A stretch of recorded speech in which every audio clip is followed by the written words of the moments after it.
Hola, muy buenos días. Bienvenidos a esta lectura de El modo de existencia de los objetos técnicos de Gilles Simondon. Mi nombre es Víctor Gabriel García. Yo soy estudiante del doctorado en filosofía en la Universidad Autónoma de Barcelona. Estoy haciendo una investigación sobre filosofía de la tecnología y filosofía de los medios digitales, particularmente el Internet. Y claramente Simondon es uno de los referentes actuales, no solo en la filosofía de la tecnología, sino en la filosofía en general, dada su influencia en otros autores que, como veremos más adelante, ha sido importante, y en otros movimientos que se están estudiando mucho ahora en la filosofía contemporánea, ¿no? Digas el posthumanismo, el transhumanismo, los realismos especulativos.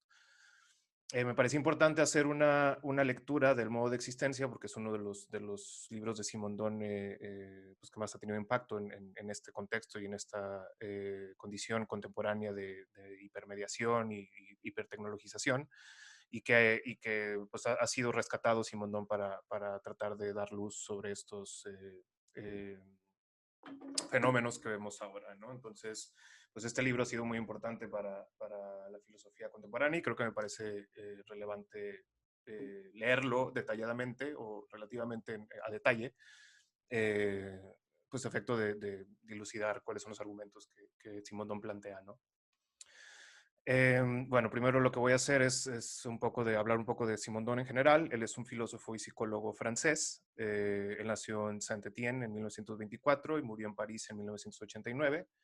Él estudió en el École Normale Supérieure, que como muchos saben es el semillero de la filosofía francesa del siglo pasado, el semillero del postestructuralismo francés. Y él fue parte de ese movimiento del postestructuralismo, ¿no?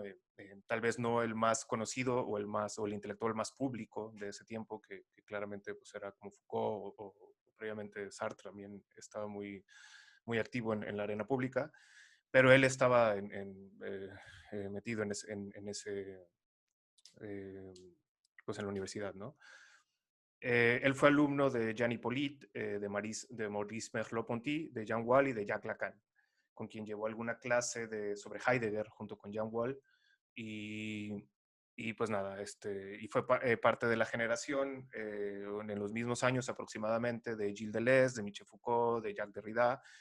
Y, y también fue por un tiempo, bueno, se intercambió cartas con Gastón Bachelard por un tiempo, y de hecho él estuvo interesado también, hay que recalcar que aparte de filósofo, él es psicólogo, se licenció también en psicología, y por un momento estuvo interesado en toda la parte de la psicofisiología y de la psicología de las formas. Quería estudiar con Bachelard y al final decantó por irse en su tesis secundaria por la cuestión de la técnica, ¿no? Algo que también, si uno ve el documental de su vida, Simondón del Desierto, pues ahí se explican un poco las razones por las que él tenía interés en la técnica, ¿no? Y su vida antes de dedicarse a la filosofía completamente. Pero bueno, no vamos a entrar tanto aquí, simplemente esto es una introducción sobre quién es Simondón, ¿no? Sus dos obras principales, que las dos que publicó durante su vida, fueron sus dos tesis, su tesis primaria y su tesis secundaria. La tesis secundaria es El modo de existencia de los objetos técnicos, este libro que vamos a leer aquí, y que fue dirigida por Jean Hippolyte y se publicó el mismo año que la presentó, en 1958. Es importante esa fecha porque esto es apenas unos años después de que Heidegger diera su famosa conferencia sobre la cuestión de la tecnología y la esencia de la tecnología moderna, que ha sido también súper importante para los estudios de la filosofía de la tecnología en la actualidad, ¿no?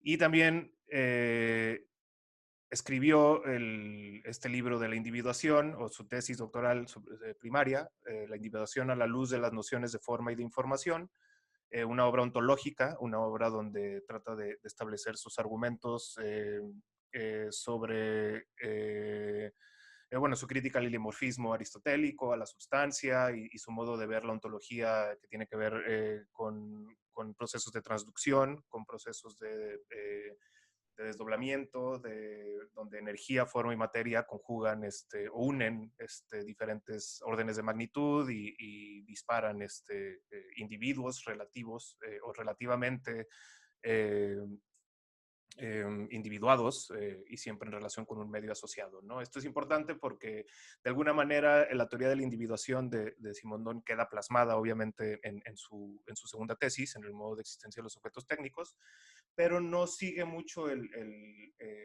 no es, vaya, no es una extensión el modo de existencia de su tesis de la individuación, sino más bien como una aplicación o teniendo en mente lo que quiere decir Simondon con la individuación, se entiende mucho mejor el modo de existencia de los objetos técnicos, ¿no? Pero no es necesario en realidad leer la individuación para entender el modo. Este libro se publicó en dos partes. La primera parte hasta 1964, 6 años después de que presentó la tesis, y la segunda parte hasta 1989. Y esta tesis fue dirigida por George Canguilhem, un filósofo también importante en Francia en esos tiempos, que tampoco a lo mejor fue tan conocido, pero que también fue influyente en Foucault, por ejemplo, ¿no? Y quien retomó este concepto de medio, que a su vez Simondon retoma en su obra, ¿no? Cuando habla del medio asociado. Además, al español se han publicado en los últimos años estas clases que dio, los cursos que dio sobre la técnica, imaginación e invención, cursos sobre la percepción. Él estaba muy interesado, como decía, en la psicología de las formas, entonces tiene mucho que ver también con esta unión de estas dos disciplinas de la filosofía y la psicología. Este curso sobre la filosofía y comunicación e información. Obviamente, como veremos ahorita, la cibernética era uno de los referentes de Simondon, en el sentido no de que siga la cibernética, sino más bien él hacía una crítica de la cibernética, ¿no? Que es como veremos ahora. Algunos de los antecedentes a este libro tienen que ver con otros filósofos que tomaron la técnica, como Marx, por ejemplo. Recordemos que después de la Revolución Industrial, pues la técnica se empieza a pensar filosóficamente, y uno de los que lo empieza a pensar es Karl Marx, obviamente dentro de toda su teoría del capitalismo, etcétera, ¿no? Él tenía una idea o bueno, la interpretación oficial, por así decirlo, es que él era bastante escéptico de las máquinas, ¿no? Y él las culpaba de alienar al hombre con su trabajo, y tenía esta idea de que la máquina iba a poder suplir al hombre, ¿no? Y los automatismos iban a poder suplir al hombre. Con lo cual Simondon no comulga, ¿no? Y de hecho Simondon hace una crítica al concepto de alienación marxista, y le da una vuelta, que como ya veremos a lo largo de este libro, que no voy a adelantar hasta ahora. Por otro lado está Heidegger, obviamente que en Ser y Tiempo Heidegger inicia la analítica del Dasein a partir del modo en el que los seres humanos son arrojados al mundo. El Dasein es arrojado al mundo, y tiene que habérselas con los utensilios que lo rodean, ¿no? Y él hace esta división de los seres a la mano y los seres a la vista, y como de alguna manera lo primero que hacemos es utilizar los utensilios irreflexivamente, atemáticamente, ateóricamente, y los usamos sin más, y hasta que se rompen nos damos cuenta de que los utensilios los contemplamos, ¿no? Entonces esa ruptura es la que nos hace voltear a ver un mundo, al Umwelt, etcétera, ¿no? Entonces esta filosofía de Heidegger fue muy influyente en la primera mitad del siglo pasado, eh, y dio paso a toda la crítica de la racionalidad instrumental que desplegó la escuela de Frankfurt, y, y contra la que también se opone un poco Simondon, porque para Simondon los objetos técnicos no se pueden reducir solo a su carácter de utensilios, ¿no? A su carácter de utilidad, sino que tienen que ver más con un desarrollo que es a la vez de la naturaleza, del ser humano y de la tecnología, ¿no? Y bueno, su mentor, que también usaba el concepto de milieu o de medio, que a mi parecer es como una respuesta al concepto de Umwelt que utiliza Heidegger y que utilizaba antes von Wexkull. Heidegger lo toma de él. Sería como la respuesta francesa a esta noción de que el individuo no está solo, o el objeto no está solo, sino que siempre está relacionado con un medio, ¿no? Y siempre está en comunicación con un medio. Y por otro lado aquí puse a Wiener, aunque en realidad no es que charle mucho con él, sino más bien con la cibernética en general, y pues Wiener es de los padres de la cibernética. Y también él tiene una crítica en contra de la cibernética y en contra de la idea sobre todo del automatismo, y sobre todo de tratar de equiparar todos los procesos a una visión mecanicista, ¿no? Que, bueno, él critica en la cibernética, ¿no? Pero pues ya lo veremos más adelante. Y por otro lado, pues él influyó en Deleuze, que fue parte de su generación, son más o menos de la misma edad. Deleuze en sus libros y con Guattari y solos menciona a Simondon varias veces. Eh, y muchas de sus ideas se deben mucho a Simondon, ¿no?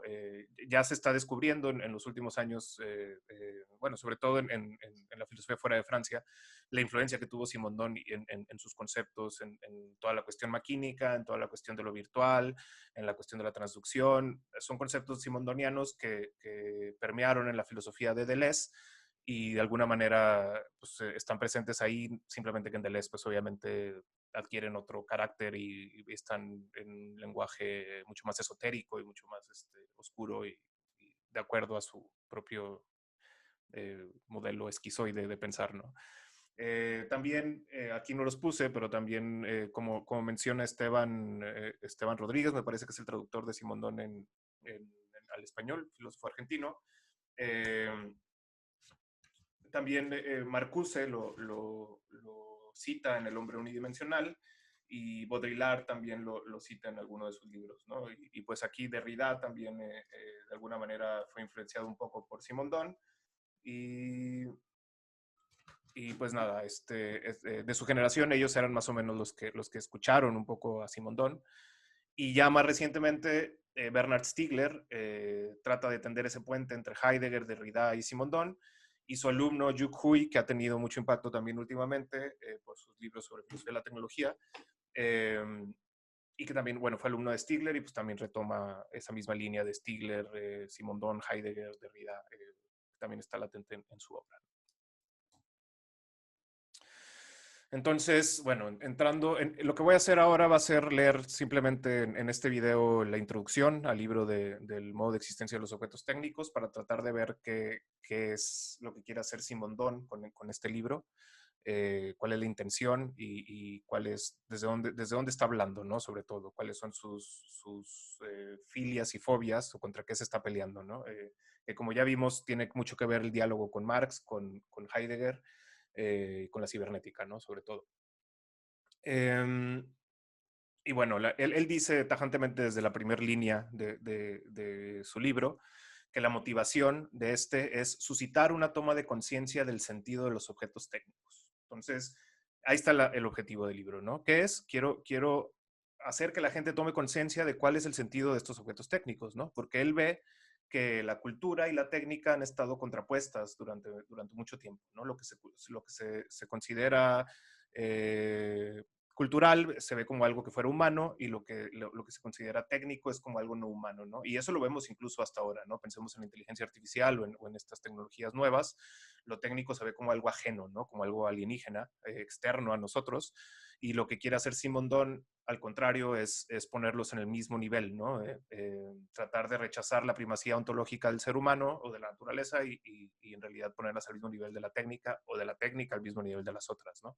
En este sentido, desde este punto es interesante porque la filosofía de Simondon se muestra como una de las primeras filosofías posthumanistas en forma y por lo tanto pues, ha tenido influencia en los nuevos posthumanismos y transhumanismos que vemos ahora, ¿no? A partir de los 80, a partir de Haraway, todo eso. Entonces él dice que lo que quiere hacer es mostrar que la cultura ignora en la realidad técnica una realidad humana y que para cumplir su rol completo, la cultura debe incorporar a los seres técnicos bajo la forma de conocimiento y de sentido de los valores. Entonces él dice que todo lo técnico, simplemente porque ha sido inventado por el ser humano, ya contiene en sí una realidad humana, ¿no? Entonces no se puede separar lo técnico como si fuera algo externo nada más a nosotros, que si bien Simondon no se despega mucho de esta interpretación organológica de que la tecnología es una extensión del cuerpo humano, es una extensión de la memoria, como dice Stigler, una extensión de nuestro poder, al final no se despega mucho Simondon de eso, pero lo que sí dice es que lo técnico tiene ya una realidad humana, ¿no? Y aparte dice que, y esto también me parece interesante y incluso curioso, gracioso, que dice que hay que abolir la esclavitud de las máquinas, ¿no? Y reafirmar su valor, así como sucedió con la esclavitud de los seres humanos, ¿no? En los siglos pasados. Él dice que esta relación, lo que está debajo es eso, ¿no? Que esta relación, ya sea de servidumbre o de dominación con las máquinas, no nos ayuda, ¿no? Para poder establecer una armonía con nuestra relación con la técnica, ¿no? Y con este objeto técnico que es un mediador entre nuestra relación con la naturaleza y el ser humano, ¿no? Entonces, bueno, aquí dice, por ejemplo, él se opone a la tecnofobia y al resentimiento que tienen muchos en contra de la tecnología, así como se tenía, por ejemplo, la revolución industrial y todo el movimiento esto de los luditas que iban y destruían máquinas en las empresas, y bajo esta visión también marxista de que las máquinas alienan. Él dice que no se trata de ponerse en contra de las máquinas, ¿no? Él dice que la cultura se comporta con el objeto técnico como el hombre con el extranjero cuando se deja llevar por la xenofobia primitiva. Entonces ya, para empezar, el lenguaje aquí ya es de equiparación, ¿no? Del ser humano con la máquina, ¿no? El misoneísmo, que esto es eh, el escepticismo en contra de lo nuevo, orientado contra las máquinas, no es tanto un odio a lo nuevo como una negación de la realidad ajena. Ahora bien, ese extranjero todavía es humano y la cultura completa es lo que le permite descubrir al extranjero como humano. Del mismo modo, la máquina es el extranjero. Es el extranjero en el cual está encerrado lo humano, desconocido, materializado, vuelto servil, mientras sigue siendo, sin embargo, lo humano. Aquí vemos cómo ya este concepto de alienación de Marx, el que va a criticar, tiene que ver con cuando nosotros alienamos a las máquinas, lo que estamos haciendo en realidad es alienarnos a nosotros mismos, ¿no? Porque dado que la máquina ya tiene una realidad humana en sí mismo, que le imprimimos nosotros en nuestra invención, al usarlos como esclavos, al usarlos solo como sirvientes, lo que hacemos es nosotros usarnos como esclavos y como sirvientes, ¿no? Entonces dice, la mayor causa de alienación en el mundo contemporáneo reside en este desconocimiento de la máquina, que no es una alienación causada por la máquina, sino por el no conocimiento de su naturaleza y de su esencia, por su ausencia del mundo de las significaciones y por su omisión en la tabla de valores y de conceptos que forman parte de la cultura. Entonces aquí está esta cuestión de entrada ya tirándola a Marx, ¿no?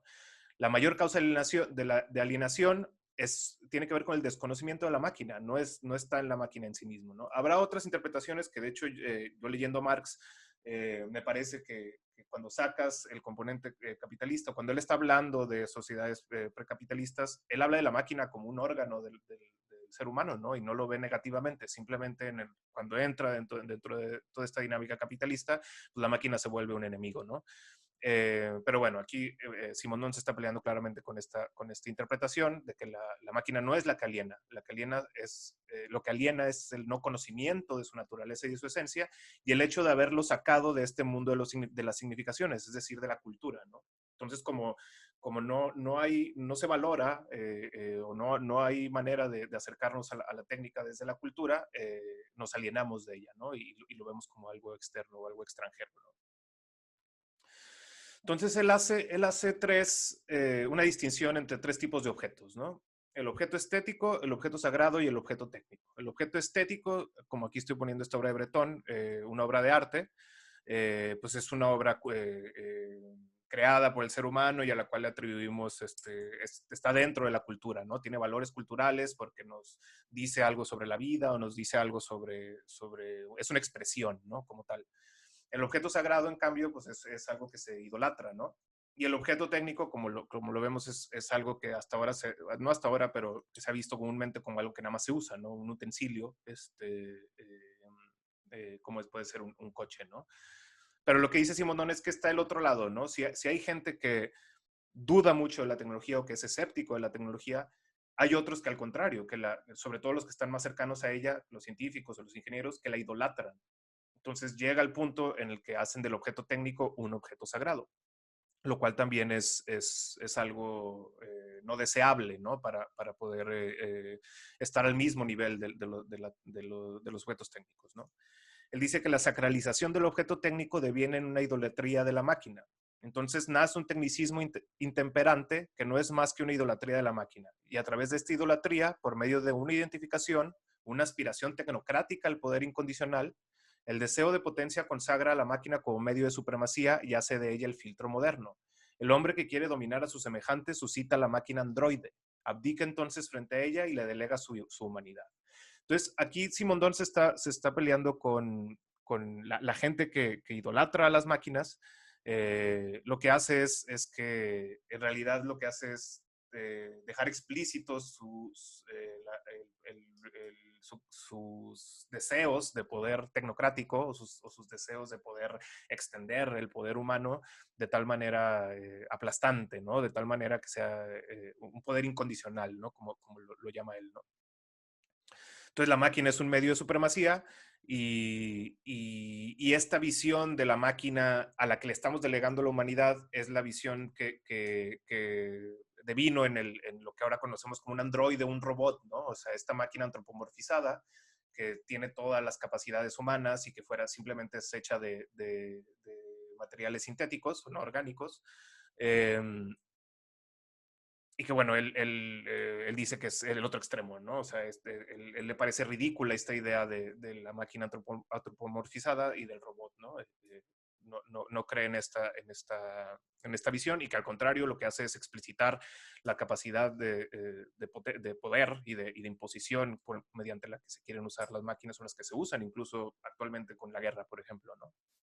Entonces, hasta aquí lo que dice Simondon es que la cultura conlleva dos actitudes contradictorias con respecto a los objetos técnicos, ¿no? Ya sea que los ve como ensamblajes de materia, carentes de significación y vistos meramente como utensilios, nada más por su valor de uso, o como seres completamente animados y con intenciones hostiles contra el ser humano, ¿no? Como Skynet, ¿no? O algo así. Entonces, pues tenemos estos dos polos opuestos y lo que sucede es que el ser humano, como siempre,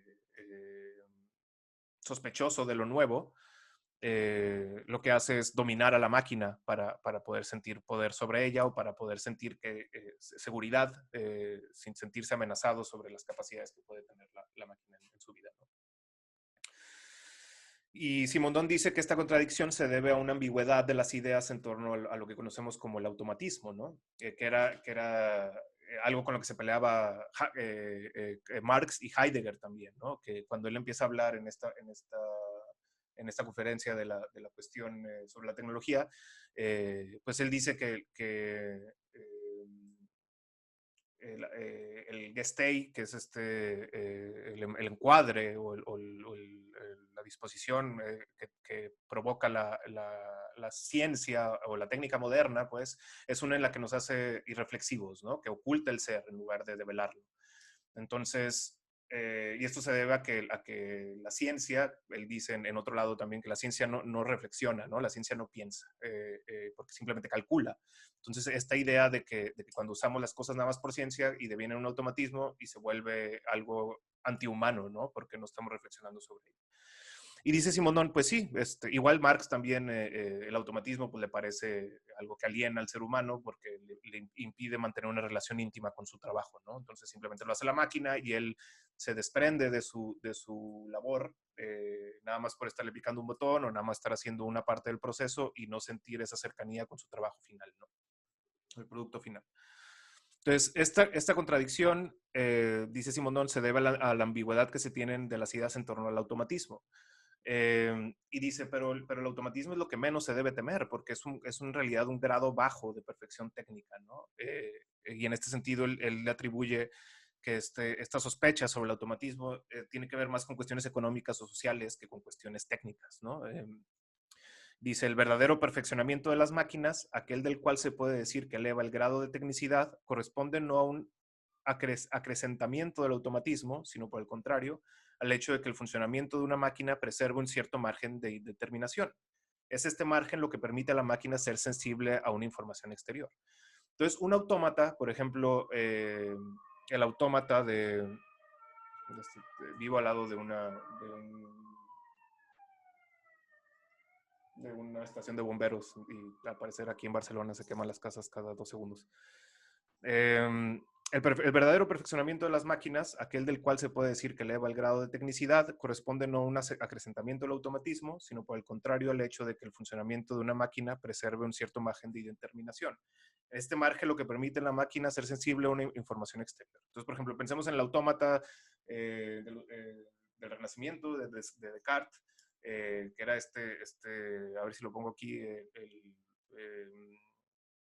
es como un ganso que nada más está haciendo algo. En realidad ese ganso está cerrado, es un sistema cerrado, ¿no? No tiene comunicación con el exterior o una comunicación muy pequeña con el exterior, entonces el automatismo en realidad no es el grado más amplio de tecnicidad, en cambio lo que tendría más tecnicidad es algo que puede comunicarse con el exterior y algo que puede regular a lo mejor las señales y la energía que recibe del exterior sin caerse, ¿no? O sin perder su funcionalidad, ¿no? La máquina que está dotada de una alta tecnicidad es una máquina abierta y el conjunto de máquinas abiertas supone el hombre como organizador permanente, como intérprete viviente de máquinas, unas en relación con otras, ¿no? Entonces, una máquina abierta tiene que tener una relación con su medio y en su medio, en el medio de la máquina, está el ser humano. Y el ser humano tiene que estar como organizador de las máquinas, ¿no? De los conjuntos técnicos, sin sentirse amenazado por ellas y en el mismo nivel ontológico o ético incluso, ¿no? Entonces él dice, lejos de ser el vigilante de una tropa de esclavos, de una tropa de robots o de máquinas, el hombre es el organizador permanente de una sociedad de objetos técnicos que tiene necesidad de él, como los músicos tienen necesidad del director de orquesta. Entonces, ese es el papel del ser humano, ¿no? Ser el director de orquesta de las máquinas. El director de orquesta solamente puede dirigir a los músicos por el hecho de que toca como ellos, tan intensamente como todos ellos, el fragmento ejecutado. Los modera o los apura, pero se ve igual de moderado o apurado que ellos, de hecho, a través de él. El grupo de músicos modera y apura cada integrante, y el director es para cada uno de ellos la forma en movimiento y actual del grupo mientras existe. Es el intérprete mutuo de todos en relación con todos. Del mismo modo, el hombre tiene como función ser el coordinador e inventor permanente de las máquinas que están alrededor de él. Está entre las máquinas que operan con él. Aquí está otra vez la idea posthumanista, ¿no? El ser humano no es ni superior ni inferior que las máquinas. El ser humano está entre las máquinas que operan con él, ¿no? Yo encuentro también aquí una relación con Heidegger. Cuando somos arrojados al mundo nos encontramos entre utensilios, no entre máquinas. Simplemente que en Heidegger la primacía ontológica claramente es la del ser humano, ¿no? Las máquinas simplemente son accesorios o son medios para acceder al mundo y en la medida en la que vamos accediendo al mundo nos damos cuenta y viene toda la analítica o toda la cuestión existencial de la filosofía de Heidegger que tiene que ver con la caída y que tiene que ver con darnos cuenta de nosotros mismos y de hacernos cargo de nosotros mismos, ¿no? En Simondon no va por ahí, ¿no? Simplemente es una cuestión de relacionalidad entre las máquinas y el hombre, o de las máquinas y su medio, el hombre y su medio, ¿no? Y bueno, y el ser humano tiene que ser el director de orquesta, porque al final hay algo humano en las máquinas, ¿no? La presencia del hombre en las máquinas es una invención perpetuada. La invención es algo que también, el concepto de invención es importante en Simondon. No lo voy a explicar ahora porque tiene que ver, Simondon no habla, por ejemplo, de creación, como si el hombre fuera un dios que crea las máquinas. No se trata de eso, ¿no? Es más bien, la invención tiene que ver más bien con un proceso psicocolectivo y con la manera en la que se relaciona y bajo este mismo modelo de la individuación que trata en su otro libro, ¿no? Pero bueno, aquí no me voy a meter tanto. Lo que reside en las máquinas es la realidad humana, el gesto humano fijado y cristalizado en estructuras que funcionan. Entonces, lo humano sigue estando presente en las máquinas, ¿no? Y bueno, aquí regresamos, la alta tecnicidad no es un automatismo, sino de indeterminación. Entre más indeterminada sea la máquina, más grado de tecnicidad tiene, porque quiere decir que está más refinada para poder recibir y modular y regular la información que recibe de fuera, ¿no? Y el ser humano tiene que estar al pendiente de esto para que la máquina pueda funcionar de esa manera. Bueno, entonces se pregunta, recordemos que todavía estamos apenas en la introducción, ¿no? Se pregunta Simondón de quién debe de venir esta toma de conciencia, ¿no? Regresamos al primer punto, al objetivo de este libro, ¿no? Tomar conciencia sobre los objetos técnicos. ¿Quién es el que debe de tomar la batuta para poder introducir el objeto técnico a la cultura, para poderlo poner al mismo nivel del ser humano y de otros objetos como el objeto estético, ¿no? La conciencia en torno a los objetos, aquí también se separa de Marx, no debe de venir de alguien ligado a la máquina solamente por el trabajo y la fijeza de los gestos cotidianos, como un obrero en una línea de producción. Eh, él dice que la relación de uso no es favorable para la toma de conciencia, porque la manera en la que usamos habitualmente los gestos, él dice que difuminan la estereotipia de los gestos adaptados a la conciencia de las estructuras y los funcionamientos. Entonces, a pesar de que el obrero que está en la máquina eh, ya tiene una operación, una función casi natural con la máquina, porque en realidad pues está usando, por ejemplo, aquí vemos en esta foto, pues alguien está usando un utensilio, creo que son motores, eso, de alguna manera sus utensilios ya los usa como si fueran manos, manos en su cuerpo, ¿no? O extensiones de su cuerpo, literalmente. Sin embargo, los utiliza nada más, ¿no? Entonces, no tiene una relación más allá de que la relación de uso, ¿no? Entonces dice que por ellos no va a venir la toma de conciencia sobre los objetos técnicos. Tampoco va a venir del empresario o de quien es dueño de estas máquinas, ¿no? O sea, el empresario no es el director de orquesta aquí, no nada más porque compró todas las máquinas con las que se arma una línea de producción y con las que se hacen, no sé, ropa, o motores, lo que sea, él es el organizador, no. Él no puede ser quien va a introducir el objeto técnico a la cultura, ¿no? Tampoco debe venir del empresario y su relación de propiedad sobre los objetos técnicos porque crea puntos de vista abstractos sobre la máquina que se juzga a través de su precio y los resultados de su funcionamiento más que por sí misma. Entonces regresamos otra vez a su uso, ¿no? Se está viendo la máquina simplemente por su funcionalidad, por su eficiencia, por qué tan optimizada está, por cuánto produce, etcétera, ¿no? Y no por la misma realidad humana que reside en la técnica, ¿no? Y también aquí esto también puede ser controversial, tampoco debe venir del científico, porque Simón dice que el conocimiento científico que ve en el objeto técnico la aplicación práctica de una ley teórica no está tampoco al nivel del dominio técnico. Entonces, en este sentido también se podría relacionar un poco con Heidegger, ¿no? Que decía que la ciencia no reflexiona. Dice Simondon que en realidad lo que hace el científico simplemente es aplicar una ley teórica y bajarla a lo práctico, ¿no? Pero no necesariamente tiene que ver con lo técnico por sí solo, ¿no? Entonces, ¿de quién debe venir esta toma de conciencia? Debe de venir de un ingeniero en organización, algo así le llaman, ¿no? Alguien que funcione como un sociólogo o psicólogo de las máquinas y que trabaje en conjunto con un tecnólogo, un mecanólogo que conozca a profundidad las cuestiones técnicas de X o Y máquina, ¿no?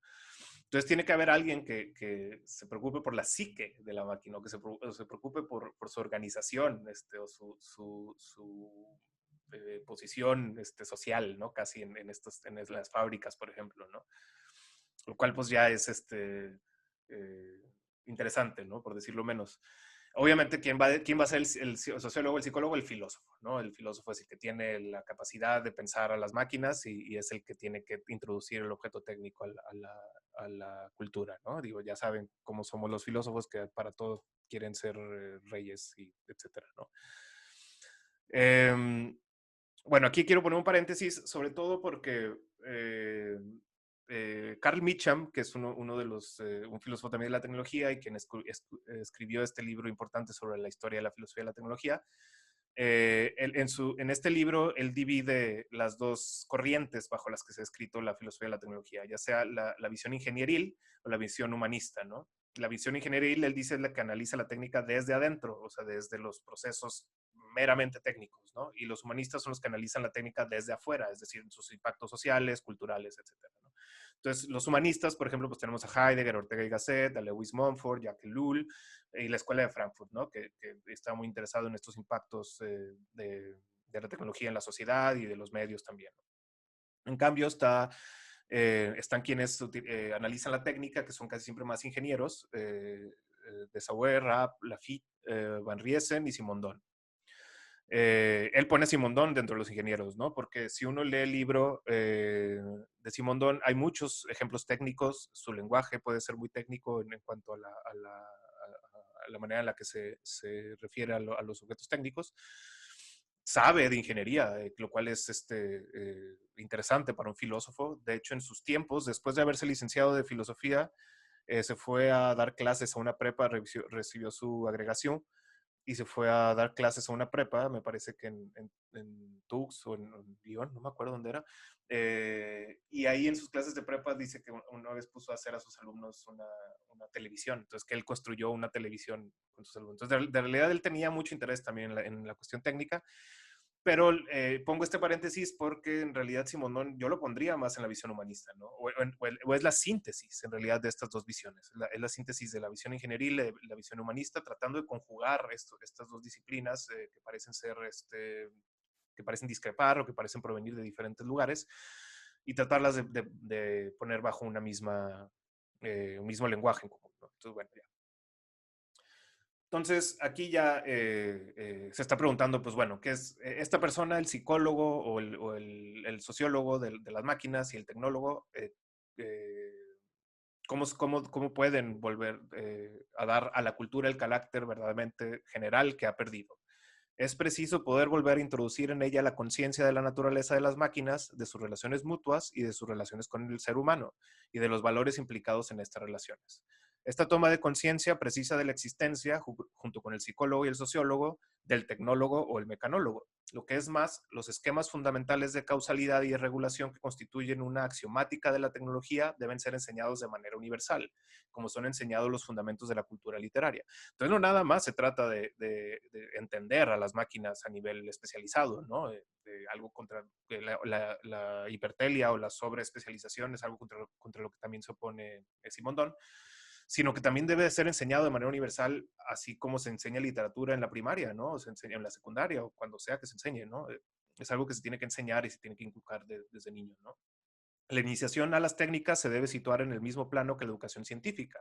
Es tan desinteresada como la práctica de las artes y domina tanto las aplicaciones prácticas como la física teórica. Puede alcanzar el mismo grado de abstracción y de simbolización. Un niño debería saber qué es una autorregulación o una reacción positiva, al igual que conoce los teoremas matemáticos, ¿no? Entonces, pues eso, ¿no? Es algo que también se tiene que enseñar desde niño, esta toma de conciencia sobre los objetos técnicos, ¿no? Entonces, lo que tenemos ya pues es esta introducción y la intención, el modo, o más bien la apuesta, la hipótesis de Simondón, de cómo se debe de hacer esto que él va a llamar, que es una reforma de la cultura, que es necesaria para permitir reivindicar su capacidad de comunicación reguladora. La cultura, esto también tiene que ver con también la teoría de Simondón y de la transindividualidad, y que es como este espacio de los símbolos y este espacio de la comunicación, que a mí me suena mucho también a lo que a Luhmann en la sociedad de la sociedad, o bueno, la sociedad como un espacio meramente comunicativo y no un espacio de acción. O el mundo como totalidad de significados de Heidegger también me lleva un poco a eso, aunque obviamente él no está hablando de eso, ¿no? Pero bueno, aquí la cultura también tiene una capacidad de comunicación reguladora que provee de nuevas formas y esquemas a la relación humano-tecnología sin caer en la dominación ni la servidumbre, ¿no? Es preciso que la cultura se convierta en general, ya que hoy se ha especializado y empobrecido. Esta extensión de la cultura, al suprimir una de las principales fuentes de alienación, al restablecer la información reguladora, posee un valor político y social. Puede dar al hombre medios para pensar su existencia y su situación en función de la realidad que lo rodea. Esta obra de ampliación y de profundización de la cultura tiene que cumplir también un rol específicamente filosófico, porque conduce a la crítica de un cierto número de mitos y de estereotipos, como la del robot o el de los autómatas perfectos al servicio de una humanidad perezosa y colmada, ¿no? No sé, como Wall-E. Entonces, bueno, para quienes dicen que en Simondón no hay un pensamiento muy político, yo entiendo de dónde viene esa crítica porque no es explícitamente político Simondón, pero hay que leerlo entre líneas, ¿no? Y hay que leer su tono, sobre todo con el que se acerca mucho a estas temáticas. Y en realidad hay bastante de político y de social, bueno, sobre todo de político, que es lo que parece no haber en su obra.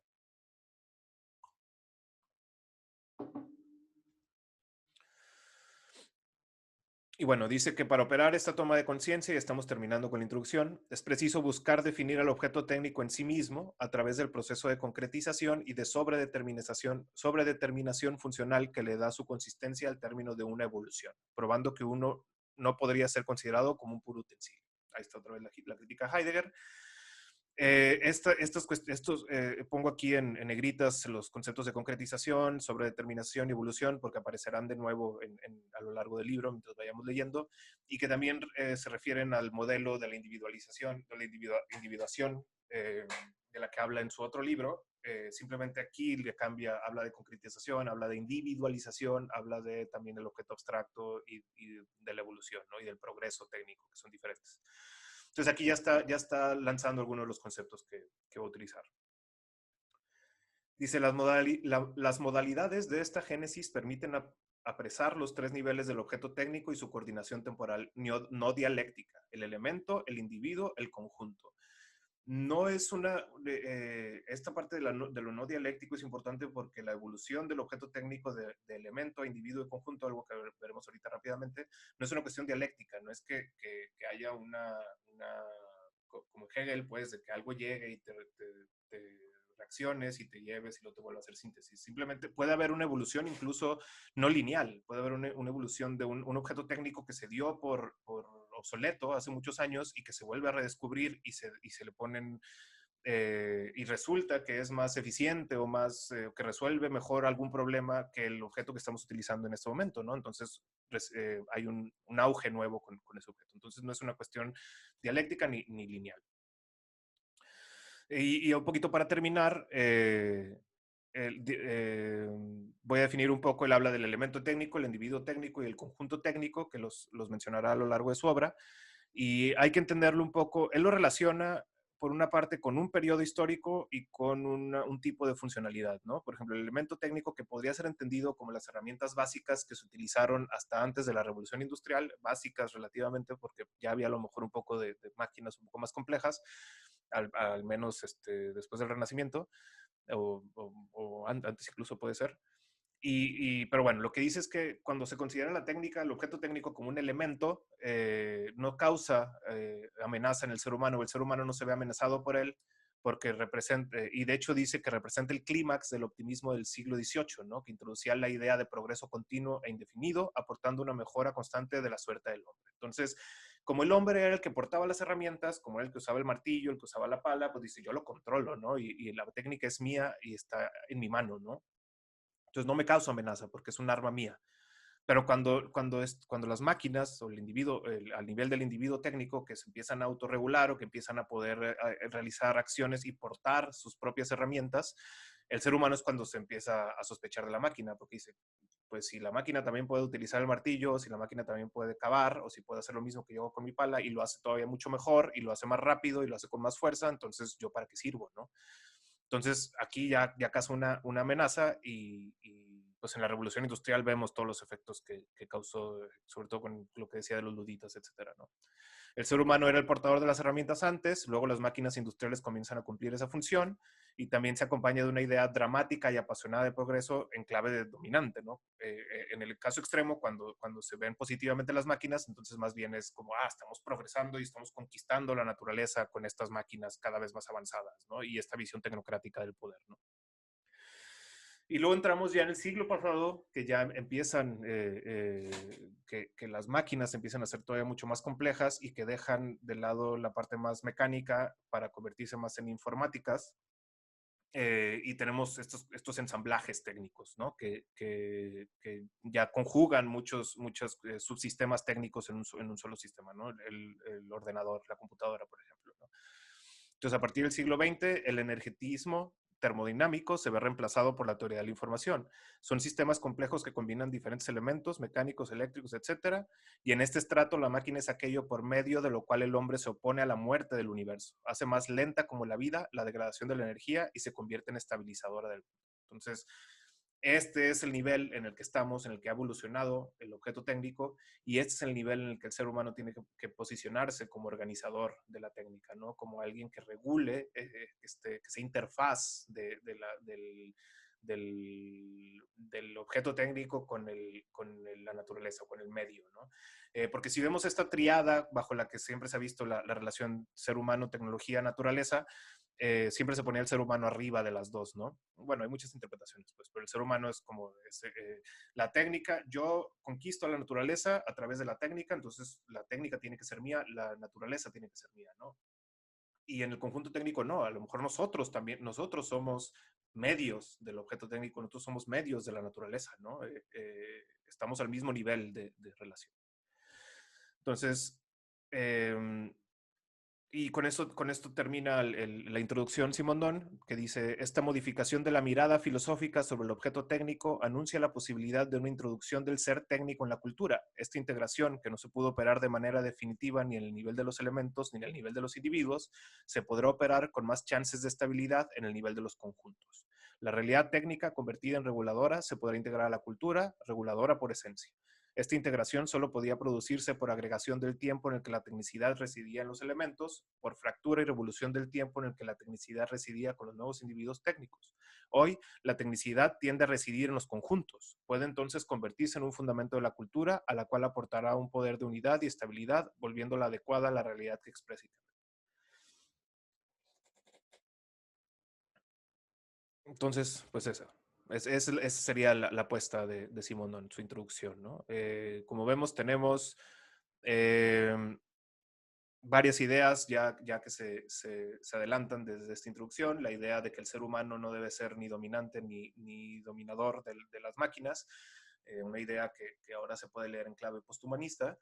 Igualmente, esta división de la evolución del objeto técnico de elemento a individuo a conjunto, el rol del ser humano que tiene que estar en medio, organizando, regulando a través de la cultura, esta idea de que hay que introducir el objeto técnico a la cultura, tal como se habla de otros objetos a los que sí se les atribuye humanidad, la idea de que hay humanidad en el objeto técnico y pues la idea también del ser humano como el sociólogo, el filósofo, como operando como sociólogo de la máquina o psicólogo de la máquina, ¿no?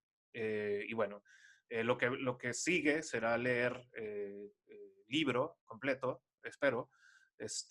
Lo voy a ir leyendo capítulo por capítulo para detenerme con un poco más de detalle. Voy a tratar de que el curso o este libro, la lectura de este libro no sean videos tan largos, porque me parece que con esta economía de la atención no tenemos, pues sí, tanto tiempo ni tantas ganas de leer, de ver videos de 1, 2 horas explicando todo un libro, ¿no? Entonces voy a hacer más bien este tipo de cápsulas. Hoy fue la introducción y luego me centraré nada más en el primer capítulo de la primera parte, luego en el segundo y así me la iré llevando dependiendo de mi tiempo y lo largo que sean las lecturas, ¿no? Y pues nada, espero que les haya parecido interesante esta introducción apenas al libro del modo de existencia de los objetos técnicos. Como les decía, pues Simondon es un autor que se está leyendo mucho ahora, que ha resurgido en los últimos, no sé, 10, 15 años y ahora es central en la filosofía sobre todo en la filosofía de la tecnología, pero también en otras filosofías, ¿no? En Deleuze, obviamente, la influencia, sobre todo los deleuzianos o los que ya están tratando de superar el postestructuralismo francés, pues están regresando a ver qué había atrás de Deleuze, ¿no? O estos nuevos movimientos especulativos o también la filosofía, no sé, estoy pensando en Brian Massumi, que también toma a Simondon, Yu Hui en la filosofía de tecnología también, y que también ellos ya, bueno, por lo menos Hui, por ejemplo, dialoga con estos nuevos, con el aceleracionismo y con estas ideas posthumanistas, también desde un referente simondoniano, ¿no? Entonces, bueno, yo creo que es clave entender a Simondon en estos tiempos y pues nada, esperemos que les guste esto. Y pues nada, muchas gracias por escuchar.